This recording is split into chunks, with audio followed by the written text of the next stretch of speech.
Olá, Corinta! Já estou aqui te esperando. Ah, que delícia, Corinta! Tudo bem com você? Tudo bem, tudo bem. Engaiolada aqui na pandemia, mas indo, né? Aprendendo Sim, outras sim. coisas nesse tempo. Que bacana! Corinta, eu já tinha te dito mais cedo, mas eu quero falar de novo. Eu estou tão feliz de estar aqui com você hoje. De verdade, assim, eu queria que você soubesse que você tem uma importância tão grande na minha formação e eu sinto muita pena de não ter conseguido fazer uma disciplina contigo, porque nunca deu certo. Pois é, isso que eu fiquei pensando. Você nunca foi meu aluno, né? Pois é, mas olha, eu fiz Cefam, eu fui aluno da Adriana Varani, Aham, que inclusive vai estar com a gente aqui a semana que vem. aham. E é, a leitura do Cartografias, inclusive até está aqui, ó, o meu, foi uma leitura que me marcou muito lá atrás. Eu lembro que eu era bolsista do Cefam e eu não tinha condições de comprar livro naquela época, então eu xerocava e devorei o Cartografias na época. Um dos meus primeiros livros, quando eu pude começar a comprar livro, foi o Cartografias, o meu tá aqui, fiz questão de te Ah, mostrar. que legal. Eu lembro que na época que eu fui na defesa da Dri, foi a primeira vez que eu tive contato contigo, né? Enfim, sempre acompanhei suas falas na plateia. Enfim, eu sou seu fã, assim, é por isso que eu estou tão feliz de estar aqui hoje contigo. E eu sou Acompanhei seu sua fã. trabalho. E eu sou sua fã Ah, também. Eu te conheci pela imagina. internet. Você Pois vê. é. Mas olha, eu lembro que a gente conversou uma vez, não sei se você vai lembrar, num almoço na casa da Ana Aragão com a Idália Sá Chaves. Ah, tá Pois certo. é. Eu lembro que a gente conversou um pouquinho, você me perguntou meus temas de pesquisa, quem que era a minha orientadora, a gente Uhum. bateu um papinho ali. Enfim, depois eu fiz uma disciplina com a Rúbia, que também foi te orientanda. Sou amigo do Gui. De uma certa maneira, você sempre esteve presente em todas as conversas. Uma época eu assumi um trabalho de conduzir o projeto político-pedagógico aqui das escolas de Hortolândia, e aí eu fui te estudar de novo. Ah, E da Escola aí Viva. eu fui te estudar de novo. Então, assim, eu queria que você soubesse de verdade que você tem uma importância tão grande na minha formação, né? E que, para mim, hoje, é uma alegria, uma honra, um prazer, é um misto disso tudo poder estar dialogando contigo. Assim, você é uma referência na minha vida, tá bom? Muito obrigada, meu querido. Muito obrigada. Eu espero que eu corresponda a isso tudo, viu? Fico com medo. Imagina, O é som tá claro que bom, você hein? vai corresponder. O som tá bom? Não, tá ótimo. Tá, então tá. Que bom. Tá ótimo. Pessoal, hoje a gente tem aqui como convidada, né, a professora doutora aposentada da Faculdade de Educação da Unicamp, professora Corinta Grisolha Giraldi. Ela foi também ela é ex-secretária de Educação do município de Campinas durante o governo Toninho, que está aqui com a gente hoje para discutir secretarias de educação e implementação de políticas públicas. Corinta, de novo, é um prazer. Eu estou muito feliz de verdade. Eu vou passar a palavra para você. Você pode complementar qualquer ponto da apresentação, fica à vontade. E eu tenho certeza que vai ser uma delícia hoje. Tá bom? Obrigado de novo. De nada, querido. De nada. Bom, já posso começar? Pode? Tá bom. Então, boa noite a todas e todos que estão aqui conosco. Eu agradeço o privilégio do convite do Ronaldo Alexandrino, porque eu conheci na rede, quando estava, que eu me lembro de você mesmo, na rede, quando você estava assumindo uma briga numa escola contra uma injustiça. E eu entrei lá para te dar força naquela briga. E os briguentos se encontram em algum momento na vida, né, Ronaldo? Então Sim. foi assim que eu te conheci. E depois eu não larguei mais. A gente acabou ficando amigo no Face, essas coisas.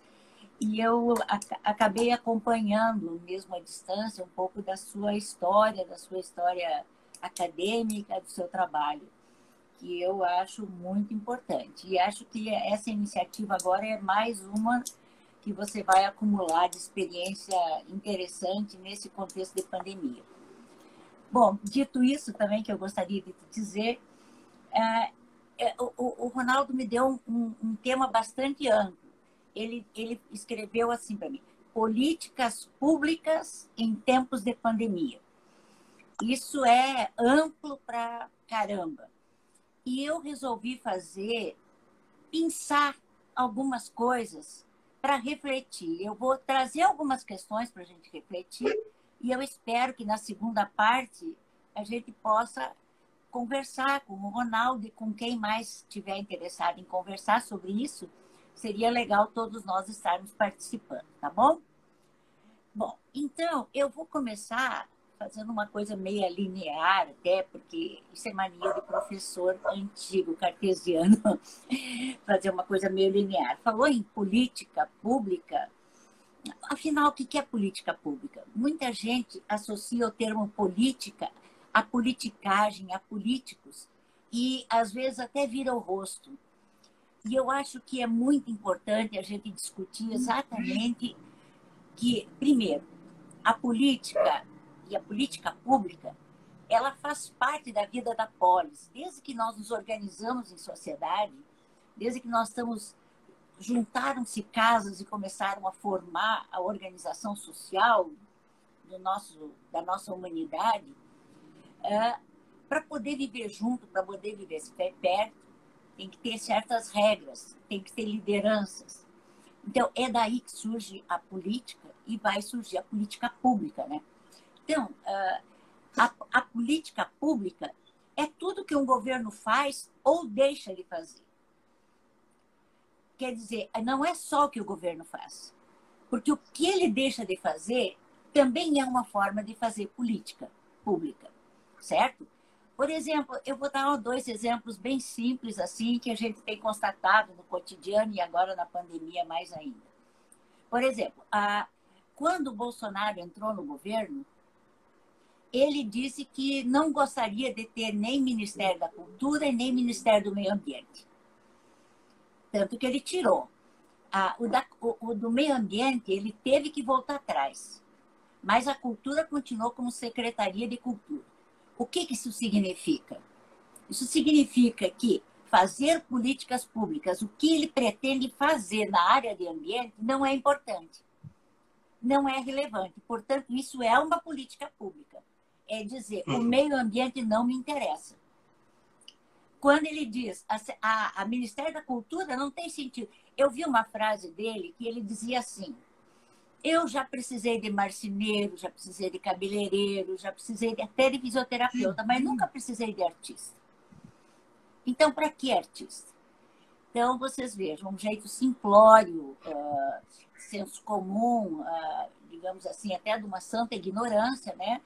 Mas quando ele assume o governo, e aliás, ele assume porque deram um mandato popular, né? Ele transforma essas suas falas em políticas. Uma das políticas foi: não quero ter secretário, Ministério de Cultura. Então, não ter o Ministério da Cultura é reduzir bastante o espaço da cultura nas políticas públicas, naquilo que ele vai fazer.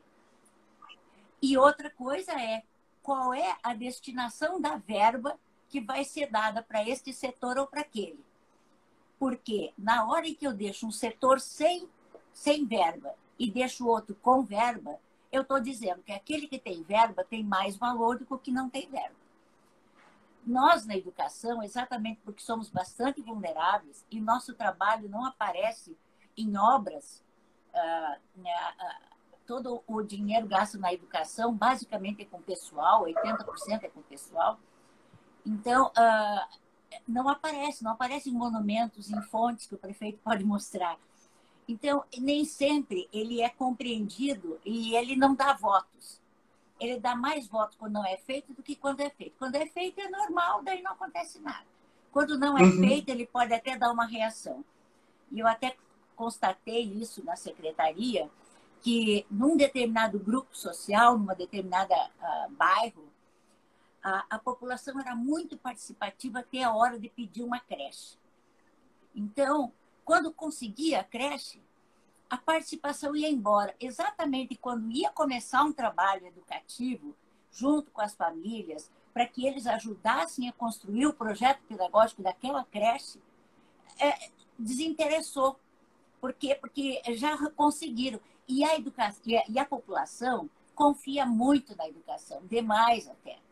Então, ela entrega na nossa mão, como professoras, como educadoras em geral, a responsabilidade de educar os filhos, numa parcela muito grande de tempo.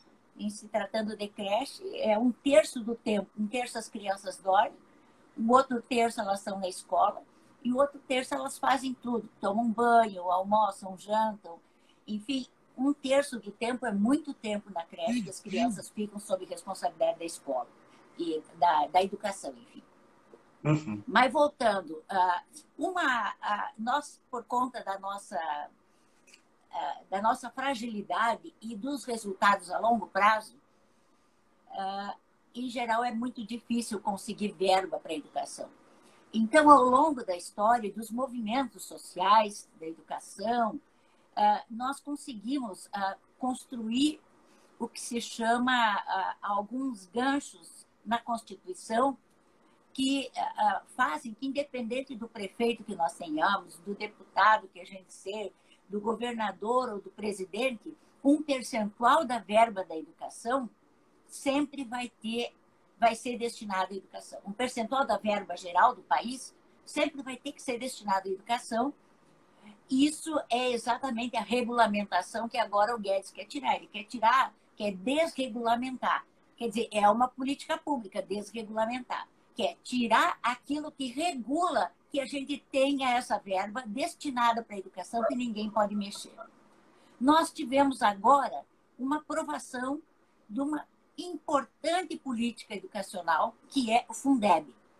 O Fundeb é o Fundo Nacional, né, brasileiro da educação básica, tanto da educação infantil, como ensino fundamental e ensino médio. Então, destina um conjunto de verbas que o governo não pode brincar com isso. Essa verba é da educação.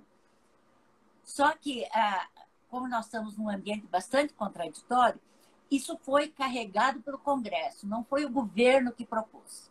O governo não teve como agir contra, porque foi feita uma organização dentro do Congresso que vários partidos se reuniram e conseguiram aprovar, porque não é uma demanda da esquerda, a educação é uma demanda de quem tem um pouquinho de visão, que nós precisamos de uma população minimamente ativa na sociedade para poder sair do caos que a gente vive. Nós precisamos de pessoas que saibam fazer além do que se precisava antes para um trabalhador braçal. Hoje, cada vez menos se precisa do trabalhador braçal e cada vez mais se precisa daquele trabalhador que tem um determinado perfil, que tem que saber as 4 operações, tem que saber ler e escrever, tem que saber porcentagem, até para ser camponês. Eu preciso saber a porcentagem que eu tenho que botar na terra de cálcio, de ureia, de isso, daquilo, para poder ficar com uma terra equilibrada. Para mexer num trator, os tratores de hoje são muito mais sofisticados, são com injeção mecânica e eletrônica, sei lá o quê. Então, exige também uma série de componentes mais técnicos que precisam de um trabalhador e de uma trabalhadora que fuja do senso comum, fuja do conhecimento habitual que se chamava, no início do capitalismo, como macaco amestrado. E o Taylor dizia, e o Ford, né? Basta eu botar numa linha de produção todos os homens e ensino qual é o movimento, eles têm que ficar o dia inteiro fazendo isso. E uma grande representação disso é o filme Tempos Modernos, do Chaplin, em que aparece a linha da produção lá e ele faz uma crítica muito bem feita. Vale a pena vocês assistirem Tempos Modernos. Bom, mas eu acho que com isso, eu até extrapolei um pouco, mas com isso eu acho que eu expliquei para vocês o que é a política política. E a política educacional é tudo aquilo que faz ou deixa de fazer no campo da educação. E nesse sentido, tanto o governo estadual, como federal, como municipal, eu gostaria de dizer que é importante a gente estar discutindo isso perto de uma eleição, porque todos nós, na democracia mesmo formal que a gente tenha, mesmo que a gente não esteja num grande momento da nossa democracia, a gente tem o direito ao voto. E quando a gente vai votar, a gente tem que saber para que política educacional, que política pública está querendo esse que eu quero votar. Eu não posso votar porque é amigo do cicrano, porque ele visitou o meu bairro, porque ele me deu um aperto de mão. A gente tem que ir mais longe, tem que ver o que ele vai fazer e o que ele vai deixar de fazer que pode me ajudar a melhorar a minha vida, minha qualidade de vida, a minha relação com a sociedade. Então, nesse sentido, discutir políticas públicas é extremamente relevante em qualquer época, mas agora, em termos de pandemia e a 1 mês das eleições, é mais 2 meses, né? Porque é final de novembro, é mais importante ainda. Até porque, em geral, ninguém discute muito educação nas campanhas. Prefere discutir o asfalto, quantas ruas estão precisando, e até no máximo de educação é pedir creche.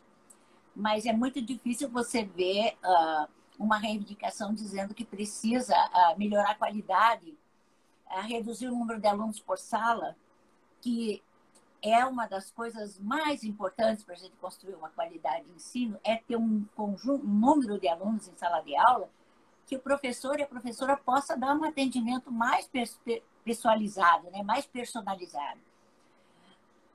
Trabalhar com grandes públicos, a gente está fazendo agora na internet, a gente não sabe quem está assistindo a gente, é uma situação muito excepcional e serve para algumas coisas, mas não para educar, não para construir um processo educativo, né? Que dê feedback, que dê para construir além disso. Bom, falando nisso, deixando um pouco de lado, então, essa primeiro aspecto, que é o que é política pública e o que é política pública da educação, como aquilo que um governo faz ou deixa de fazer, no nosso caso, no campo educativo, da importância disso nesse momento histórico de há 2 meses da eleição, em que cada um de nós vai dar o seu voto. Então, é muito importante que a gente saiba no que a gente está apostando. Qual é a política pública para a educação e para a sociedade que a gente está apostando. É muito, muito importante isso. Outro aspecto que tem a ver com o que você me pediu, Ronaldo, você disse, em tempos de pandemia. Quer dizer, é neste momento que você está perguntando. Que políticas públicas são relevantes neste momento? Então, eu diria que nós temos 2 componentes que caracterizam muito forte nossa época, que não tem que ver com a educação, mas que vão interferir lá dentro da nossa sala de aula. Um é a pandemia, que ela surge de repente, não mais que de repente, ninguém planejou esse ano letivo colocando a pandemia no currículo, ninguém imaginou que nós teríamos que estar lidando com uma doença rara que mata, que contamina como nenhuma outra até hoje de grande porte. Parece que só a gripe espanhola se comparou ao que hoje é a Covid-19. Mas mesmo assim, talvez tivesse mais ou menos a mesma coisa, mas é que naquela época até conseguir fazer alguma investigação sobre o assunto já tinha passado a pandemia. Aqui se desenvolveu um processo muito rápido de pesquisa e ação, de tal forma que, na medida em que foram avançando as semanas e os meses, os médicos, os cientistas puderam ir produzindo conhecimento e hoje já morre menos gente do que no início da pandemia. Porque já foram encontradas algumas alternativas para poder resolver o problema. Mas a pandemia não pode ser esquecida. Ela está fazendo ainda parte do nosso cotidiano e muita gente tem dito, né? Esse é um ano que não aconteceu. Eu, por exemplo, meu marido, nós estamos há 8 meses dentro do mesmo apartamento. Eu tenho fator de risco, ele também, ele tem triplo fator de risco. Então, nós tivemos que construir um novo jeito de viver dentro desse espaço, para a gente sobreviver, né? Porque, além de tudo, além de só sobreviver do ponto de vista físico, a gente tem que sobreviver do ponto de vista humano e de sociabilidade. E aí é que vem o que me parece... e o outro aspecto, então, um é a pandemia, que colocou condições objetivas à nossa vida, na vida de todos e todas. Muitos reagiram de diferentes maneiras.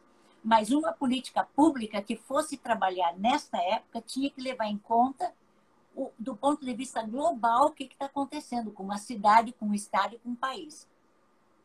E um outro componente dessa conjuntura que eu acho bastante complexo e bastante difícil de discutir é uma coisa que se construiu há alguns anos para cá, mas que agora está, digamos, no seu auge. É uma espécie de uma cultura do ódio que a gente está vivendo nas redes sociais e, por consequência, como agora as redes sociais, em tempos de pandemia, são a principal forma de relacionamento entre as pessoas, então acaba respingando e entrando muito mais forte na vida da gente a tal da cultura do ódio. Então, de repente, pessoas que se gostavam, que eram amigas, a partir da família, as famílias se dividem pelo meio. Há quem é contra, quem é a favor. Não existe mais meio termo. Tudo ficou muito radicalizado. E ficou radicalizado de um jeito que as pessoas não podem mais conversar entre si. Quem pensa A, tem que pensar não A. Eu hoje vi um vídeo que foi colocado na minha aula. Eu estou fazendo um curso de História da Arte e até eu perguntei por que foi colocado aquele vídeo lá, mas era uma senhora idosa, paranaense, pegando um livro do Paulo Coelho e botando dentro do fogo, rasgando todo ele e botando dentro do fogo. E ela dizia assim, é o fim da picada. Como que um brasileiro fala mal do Brasil? Ele está falando mal do Brasil. E eu li todas essas porcarias, estou queimando todos os livros dele, porque ele não presta porque falou mal do Brasil. É um comunista, um petista. Eu detesto gente que faz isso. Pelo amor de Deus. Eu nem sou, nem gosto, para falar a verdade, do Paulo Coelho. Não é meu estilo de literatura. Mas chegar a esse ponto das pessoas não poderem ter, porque não concordaram com uma ideia dele, vão pegar e rasgar todo o livro e botar no fogo. Então, esse nível de cultura do ódio, para quem é educadora e educador, para quem é professor e professor, é um componente bastante importante para ver qual é o nosso papel nisso. Nós não podemos achar que isso não faz parte da vida, que isso não faz parte do papel da educação. Faz sim. E aí vai ver como é que uma política pública vai agir. Como é que ela vai fortalecer esse sentimento de ódio ou como é que ela pode fazer o contrário, né? Trabalhar uma outra perspectiva, quer dizer, ampliar o horizonte das pessoas, ampliar a forma como as pessoas se veem no mundo, para além da pequeneza de alguma questão que possa complicar a vida. Então, eu queria colocar esses dois aspectos da conjuntura para poder explicitar como é que a gente poderia pensar as políticas públicas em tempos de pandemia. Então, eu diria que se estivesse numa Secretaria de Educação, num governo municipal, uma das primeiras coisas que eu ia me preocupar era em saber as cidades são um espaço educativo. Quando a gente pensa em educação e políticas públicas da educação, a gente não pode pensar só na escola. Nós temos que pensar a cidade como um campo educativo, a cidade educativa. E como é que eu poderia pensar a cidade educativa em tempos de pandemia? Quando ninguém pode sair de casa ou ninguém deve sair de casa. Primeiro, tem que tentar construir políticas, ou seja, coisas que devemos fazer, o governo deve fazer, os governos, né, estou falando assim em geral, que tenham a ver com como é que eu posso facilitar a vida das pessoas em tempos de pandemia. Claro que a sociedade, como ela é desigual, o pessoal mais pobre, o pessoal da periferia, tem muito menos chance de conseguir uma boa internet do que os outros. Sem a internet, não dá para pensar nem na divulgação de mensagens e muito menos de fazer educação, de fazer funcionar a escola. Então, primeira coisa que eu acho que deveria estar se pensando, e eu não vi ninguém pensar sobre isso, é como que você poderia construir uma política pública de internet para todos, para poder depois pensar em ter uma educação para todos. Porque senão fica uma brincadeira de mau gosto, né? E então, quando a gente fala também na relação da educação, das políticas públicas de educação com a cidade como espaço educativo, a gente vai se dar conta o quanto, agora em tempos de pandemia, o quanto nos salvou muitas vezes do tédio, do marasmo, até da doença mental, porque aumentou muito o nível de desagregação, né? Inclusive de violência doméstica e tal, a existência de lives culturais, de música, de espetáculos artísticos, de visitas a museu pela internet. Então, vocês vejam, tudo isso é um campo educativo que se abre, e eu queria dizer que eu tenho visto aos domingos uma visita aos museus do mundo num programa organizado por uma organização social junto com a Secretaria de Cultura da cidade de Florianópolis. Eu nem sei quem é o prefeito ou quem deixa de ser, mas se deu conta desse momento e construiu uma política pública para tentar tirar o máximo possível desse momento para as pessoas que estão dentro de casa.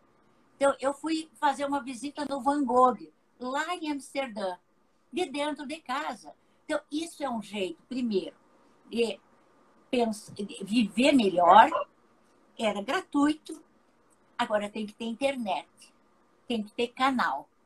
E aí é que tem que ter uma política que possa dar internet para as pessoas poderem assistir. Agora, pegando os problemas dessa mídia, porque a gente está vivendo também, eu estou falando um aspecto bastante positivo, quer dizer, um espaço de cultura, né, que a mídia proporciona e que especialmente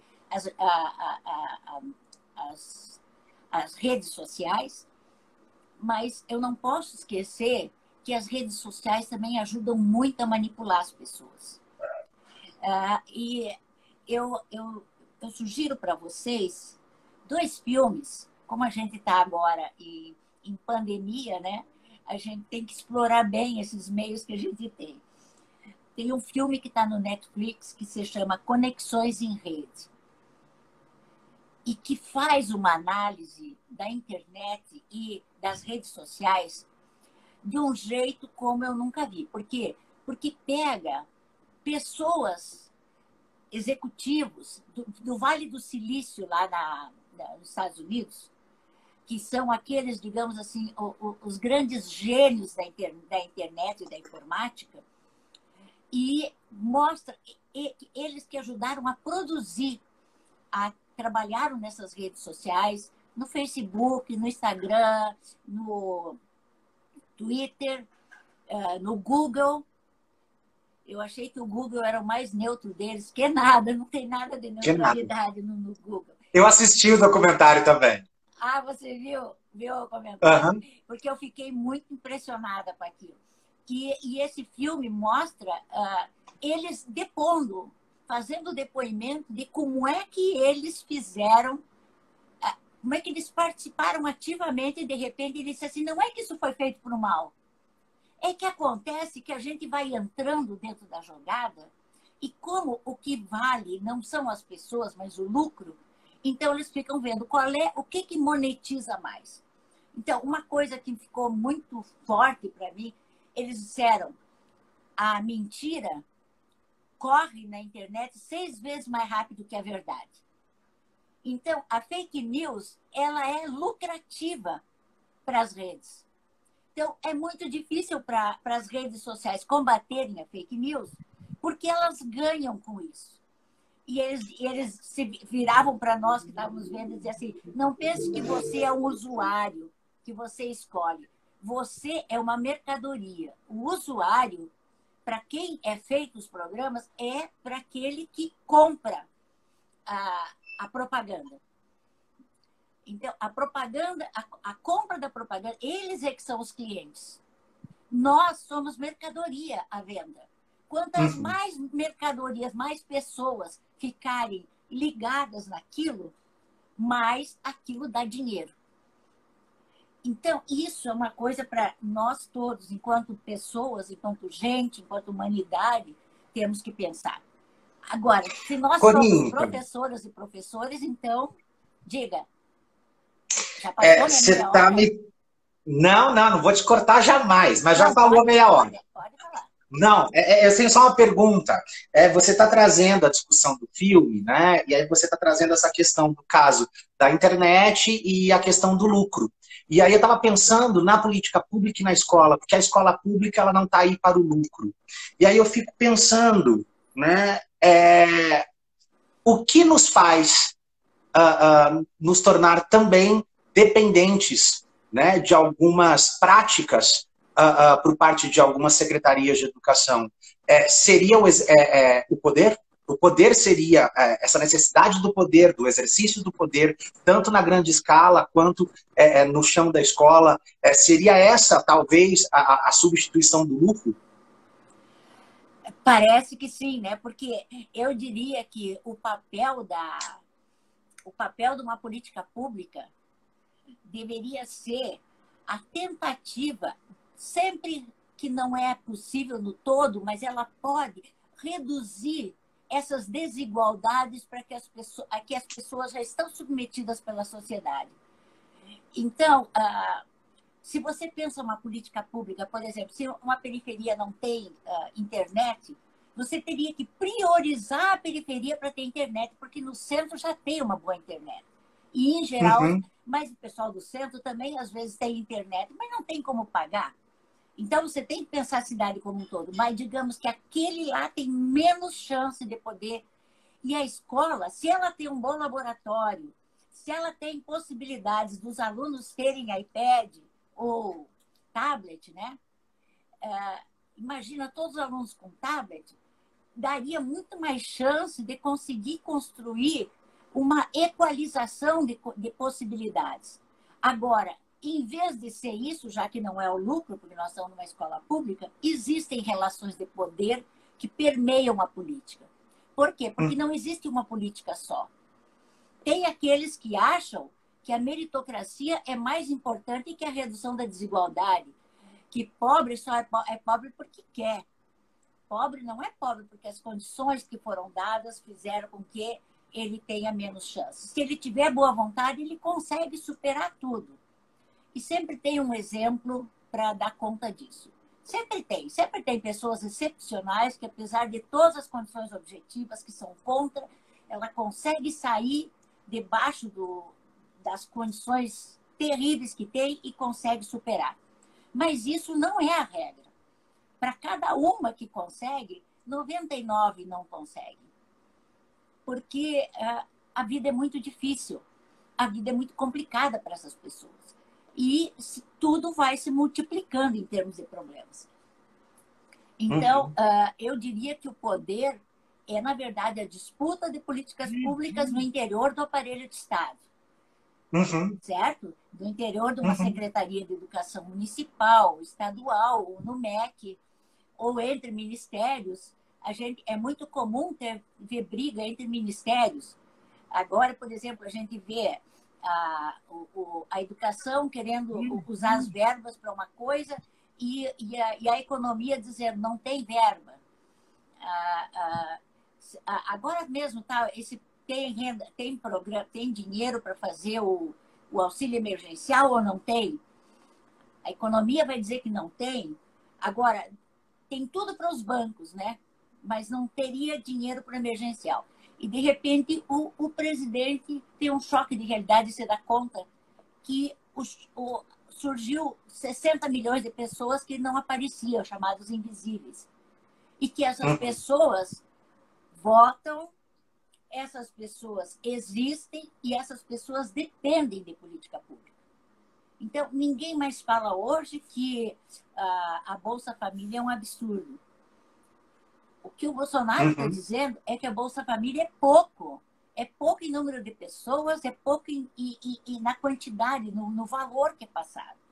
Porque ainda tem muita coisa para as pessoas chegarem num nível mínimo de qualidade de vida para poder fazer a tal da competição, se quiser, ser igual perante a lei, tem que partir de um determinado mínimo. E aí eu diria que uma política pública de educação que seria importante não é fazer tudo igual para todos. É como diz os alunos de Barbiana, no Cartas a uma Professora, um livro italiano maravilhoso, eles dizem assim, nada mais injusto que distribuir partes iguais a pessoas desiguais. É como se eu fosse chegar num hospital e não recebesse doente, só sadio. Não dá para fazer isso. Se eu receber só doente, só sadio no hospital, os doentes vão morrer, porque nem vão conseguir entrar no hospital. Então, e obviamente, se alguém precisa mais, precisa dar mais para aquele que precisa mais. E não precisa dar tanto para aquele que tem melhores condições. Então, isso seria uma política pública que se chama de compensatória. Quer dizer, eu compenso algumas coisas que estão dadas na sociedade. Embora se saiba que isso não vai resolver como um todo o problema, mas ameniza, e do ponto de vista da educação, assim como da saúde, consegue, pelo menos, fazer as pessoas viverem melhor, né? Bom, Corinta, falando de pandemia, eu escutei de vários gestores públicos, né, que a pandemia ela pegou todo mundo de surpresa e literalmente a gente não sabia lidar com tudo aquilo. A minha pergunta, e aí assim, muitas práticas de políticas públicas, elas foram implementadas no que eu chamo de tentativa e erro, né? Por conta desse momento desconhecido. A minha pergunta para ti é: até que ponto o gestor público pode errar num momento tão caótico como esse? Pois é, poder não deveria poder, mas sempre que eu estou numa situação nova, e aí de novo vem a formação.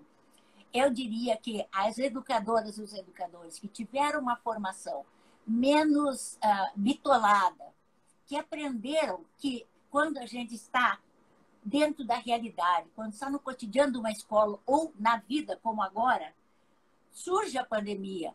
Obviamente que não tinha respostas anteriores a isso. Então, tu tem que ir no arsenal histórico, tu tem que ter um bom conhecimento de história para poder ver o que já foi experimentado que pode dar conta disso. E aí eu posso juntar conhecimentos de várias áreas para permitir que eu erre menos. Não é que não vai errar. Errar, todo mundo pode errar. Inclusive gestor público. Mas não errar menos. E aí vem exatamente o que eu diria das dificuldades. Por exemplo, eu me lembro em março, quando começou a pandemia, o nosso governador, o Dória, ele logo tomou medidas, ele foi para a televisão, ele assumiu a coisa, e de um jeito sério, com seriedade. Eu não tenho nada a ver com o Dória, tenho uma série de críticas a ele, mas tenho que reconhecer que ele assumiu com muita seriedade o papel de gestor em épocas de crise.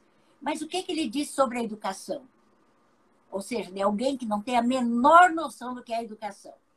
Chegou e disse o seguinte: bom, nós daremos um conjunto de programas prontos para as escolas, como se fosse um currículo já implementado, e os professores darão aula à distância. Então, nada será prejudicado, não terá nenhum problema. Bom, assim, dito dessa maneira, primeiro, vou achar que existe um programa, primeira série, todo mundo da primeira série vai estar do mesmo jeito, tem que ser a mesma aula, vai ser dada para todos os alunos de primeira série do estado de São Paulo, porque aqui se tratava de uma política pública estadual, né? É impensável. E eu até pensei, bom, até pode ser interessante, porque pode ter sugestões que o professor pode adaptar e pode fazer. Ele achou, para ele, que está lá no gabinete do governador, era simples. Eu tinha um conjunto de programas prontos, eu mandava para todo o estado e todo mundo, de um dia para o outro, ia saber fazer daquelas aulas e tudo ia funcionar normalmente. Não é assim. Primeiro, eu tive contato, o Vanderlei teve conversando com o Paraná. No estado do Paraná, eles já estavam implementando algumas políticas de educação à distância. Então, já tinha um pouco mais de acúmulo nessa área. E aí, o secretário de Educação achou que também podia bombar. Então, o que eles faziam? Eles tinham aulas já programadas, tudo igual para todo mundo, mas tinha aula de primeira série, de segunda série, de terceira série, de quarta série, enfim, de cada série do ensino fundamental. E eu pergunto para você, Ronaldo, se eu fosse mãe e tivesse 4 filhos, e um estava na primeira série, o outro na segunda, o outro na terceira, o outro na quarta, e eu tenho um telefone celular, quem é que vai assistir a aula? Quem é que não vai assistir a aula? Se tem internet. Se tiver internet. Não, mas tem também a televisão. Eles implantaram um canal de televisão. Sim, mas todos no mesmo horário. E quem é que vai ter prioridade na televisão? Porque todo mundo quer assistir a aula, mas cada um é uma aula diferente. Então, eu sinceramente não tinha pensado nisso. Quando os professores do Paraná contaram para o Vanderlei o tipo de dificuldade que eles estavam tendo e que o secretário não queria compreender, é uma coisa óbvia. Se a gente vê do ponto de vista da família, qualquer um de nós vai poder compreender isso. Se eu tenho 2 filhos, qual assiste aula e qual não assiste? Ou então eu tenho que ter um quarto para cada um computador para cada um, o que não existe, né? Tem muitas casas que um cômodo é o todo da casa. Então, o que eu tenho sentido, às vezes, Corinta, é uma ausência de diálogo com a escola e com as famílias no momento das implementações dessas políticas públicas. Né? Porque quem melhor conhece a família e quem melhor conhece a escola do que elas próprias? É claro, é claro. Aí significa uma outra política pública que nós tentamos implementar quando eu estava na secretaria, que era a inversão da flecha, que se chama. Não é políticas da secretaria para a escola, mas é da escola para a secretaria. E então, se vem da escola para a secretaria, o que cabe à secretaria? Facilitar a vida das escolas, favorecer o trabalho, e não construir um trabalho e querer que os professores implantem cada um numa realidade, cada um numa situação objetiva. Por quê? Porque no bairro, na comunidade, na escola, os professores com os pais podem melhor perceber as possibilidades de trocas, de caminhos que cada escola pode ter. Sem falar, eu não quis entrar, eu deixei por último esse problema que eu quero levantar agora, é que nós, professoras e professores, não fomos ensinados a trabalhar na educação à distância. Muitos de nós não sabem nem lidar muito bem com o telefone, nem tem tablet, não tem computador. Mas digamos que tenha. Eu assisti um programa, eu estava tentando achar, Ronaldo, e não achei. Se alguém que estiver assistindo souber, tem um programa de humor do Gustavo Mendes Miranda, aquele que imita a Dilma. Maravilhoso. Que ele fez sobre a educação na pandemia. E ele mostrou uma coisa super interessante. Quer dizer, o tempo na mídia social é diferente do tempo físico. Quando eu estou dentro da sala de aula com os alunos, eu tenho uma forma de me relacionar e uma forma de lidar com o tempo, com o espaço e com o conhecimento. Quando eu estou aqui desse lado e os outros estão do outro lado, o tempo é completamente diferente. Por exemplo, o pessoal que lida com essas lives sabe que o tempo, em geral, o tempo máximo que as pessoas dão para ver uma live é 3 minutos. Se pegou e gostou nos 3 minutos, fica. Senão, já desiste, não assiste mais. Então, para poder construir uma aula que pegue as crianças nos primeiros 3 minutos, tem que ter um conhecimento técnico de como bolar isso, tem que ter instrumental, tem que ter suporte para saber fazer essas coisas, que não foram ensinadas para nós, que nós não sabemos fazer. Então, como é que de uma hora para outra, olha, quem já viu esses programas como o Telecurso de Língua Portuguesa que a Globo fez? Cada vez que iam pegar e fazer uma aula de português de 30 minutos, era um mês elaborando roteiro, coletando imagens, fazendo entrevistas, para daí fazer edição, seleção e chegar em 30 minutos de aula. Agora imagina nós, professoras e professores, ter 4 ou 8 aulas por dia em que tu tem que planejar, executar, conseguir fazer com que as crianças fiquem atentas de um processo que elas já aprenderam. No início elas estavam sempre aparecendo. Elas já aprenderam que a gente pode tirar a imagem.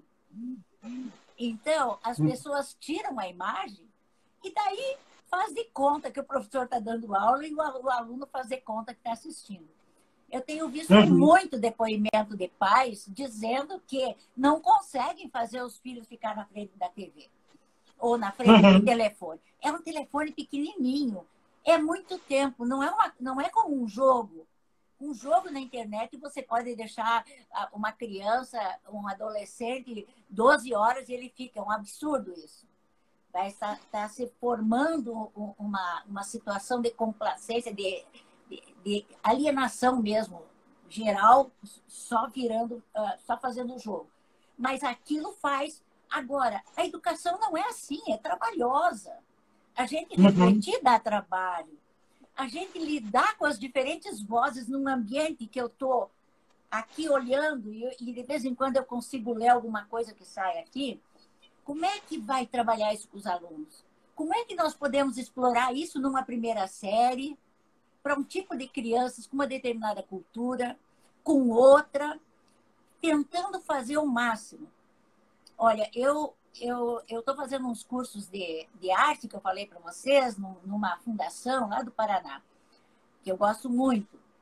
Mas uma das professoras, apesar de gostar muito e ser uma grande professora, apaixonada pelo trabalho, ela trabalhou março, abril, maio, junho, julho. Chegou em agosto, ela teve estafa. E ela teve que ser tirada da sala. Pediram licença, que ia ter um mês sem aula. Por quê? Porque ela estava dando 20 aulas por semana entre francês e 4 cursos de história da arte diferentes. Um era sobre o Paraná, outro era do Brasil, outro era cultura francesa, outro era história da arte no mundo, história social da arte. E preparar 5 turmas diferentes e mais as aulas de francês, ela entrou em pânico e não conseguiu. E teve que parar em 4 meses. E dando esse número de aulas, que não é o número de aulas que um professor dá em rede pública. E para o número de alunos que o professor tem. Agora, o que aconteceu? É que também eu acho, pensando não do ponto de vista agora das professoras, mas pensando do ponto de vista dos alunos, das crianças e dos jovens, eu me preocupo muito com esse tempo que eles ficam em casa sem nenhuma atenção. Eu acho que poderia estar sendo feito um trabalho com as professoras e os professores para tentar fazer algumas experiências do que dá para fazer à distância e do que não dá. Do que pode ser dado de material para essas crianças e o que não pode. Porque dá aqueles blocos de coisa também para elas responderem em casa. É um livro didático feito... É muito grande a precarização e não vai ajudar em nada. Se tivesse pequenos espaços, pequenos tempos para fazer alguma coisa mais rica, eu acho que valeria muito mais do ponto de vista cognitivo, afetivo, do ponto de vista de enfrentar a pandemia, de lidar com a arte, lidar com esse mundo, porque as crianças também devem estar muito dentro de casa, vocês imaginam. Sofrendo. Estão sofrendo bastante, né? Então, como é que a gente poderia lidar com essas crianças de um jeito que nós também aprendêssemos? De um jeito que nós pudéssemos criar e também lidar de uma forma criativa com esse... Como foi a tua invenção de live? Quer dizer, você não fazia isso, mas de repente você chegou à conclusão que, quer dizer, surgiu uma necessidade de fazer e daí pediram para continuar e você se entusiasmou e está construindo um espaço. Mas não é 20 horas por semana, é 1 hora por semana. E você planeja a semana inteira e o mês inteiro para poder conseguir dar conta de fazer um espaço minimamente de qualidade. Então, a gente teria que pensar e o que tu procura trazer para as pessoas? Aquilo que elas estão buscando nesses tempos de pandemia. Então, assim, nós, professoras, também tínhamos que ter orientação para estar vendo o que nós poderíamos fazer em tempos de pandemia para ajudar a meninada, para ajudar os jovens, para ajudar as crianças, para viverem melhor. Eu não estou pensando do ponto de vista só do conhecimento, mas da vida. Porque nós estamos vivendo um momento em que a vida está em primeiro lugar. A pandemia nos coloca num outro patamar. Sair de casa é arriscar a vida. Então, ficar em casa, como é que eu posso fazer isso fazendo uma educação de qualidade? Não preciso ter a mesma quantidade de aula. Não vai dar para ser isso. Agora, tem que ter uma cabeça aberta, conseguir sair da caixinha. Um administrador, um gestor educacional, um gestor de política pública que tenha a cabeça mais aberta. Porque, senão, ele só vai pensar se eu posso dar por internet, por telefone, controlar quantas vezes o professor vai entrar ou sair, se fez a chamada dos alunos, se registrou o conteúdo que foi dado, porque depois vai ser cobrado na prova. Isso não adianta nada. É perda de tempo. Completa. Corinta, nós temos mais 4 minutos. Socorro! Que delícia! Imagina! Tá uma delícia! Eu só queria complementar dizendo que você abriu a sua fala comentando com a gente, né, sobre a ausência de um Ministério de Cultura e que você termina, né, apontando para o quanto que a arte como potência criativa pode ser uma grande possibilidade, né, de uma prática política necessária nesse momento. E quando você aponta isso e a gente lembra que a gente não tem um ministro, eu percebo o ministério, desculpa, eu percebo o quão sério isso tudo é. Corinta, eu queria te agradecer tanto. Que delícia estar aqui com você hoje. Enfim, tem muita gente comentando muita coisa, tem ex-alunas suas que apareceram já aqui na live com a gente. Por mim, eu continuava até amanhã contigo, porque tá uma delícia. Tá gostoso o papo, né? Se tá. tivesse entrar mais gente, ia ser mais legal ainda. Pois é, eu vou pedir para que você se despeça das pessoas. Enfim, a gente tem mais 3 minutinhos, porque o Instagram vai derrubar a gente. E eu só queria, de verdade, te agradecer por essa oportunidade e por essa possibilidade de diálogo contigo. Muito obrigada, meu querido. Olha, para mim foi uma chance, um espaço. Eu estava, sinceramente, com medo. Esse tema parece um tema tão amplo. E eu gosto de falar a partir do cotidiano. Então, mas no fim, eu acho que deu certo. Felizmente, deu certo. Eu queria muito agradecer a todas e todos que estão escrevendo, que estão participando. E dizer o seguinte, Ronaldo, é a mensagem que eu gostaria de deixar. Não só a gente tem que ter mais acesso e aproveitar esse tempo para usufruir a arte, como também ser um artista no nosso trabalho, sabe? Ser um artista como profissional da educação. Deixar um pouco de ser tão oprimido pela circunstância. A gente pode virar o jogo, fazer aquela coisa que o Camus, ele escreve um livro, eu não vou lembrar com detalhes agora, mas eu acho que vale. Ele começou a ficar tão desiludido que ele achou que o mundo não tinha mais sentido e ele resolveu se suicidar. E aí ele começou a refletir sobre o sentido de se suicidar. Como é que isso ia ser como um protesto contra a vida que estava muito ruim. E aí ele chega à conclusão que se ele se suicidasse, ele ia botar mais absurdo ao absurdo da vida.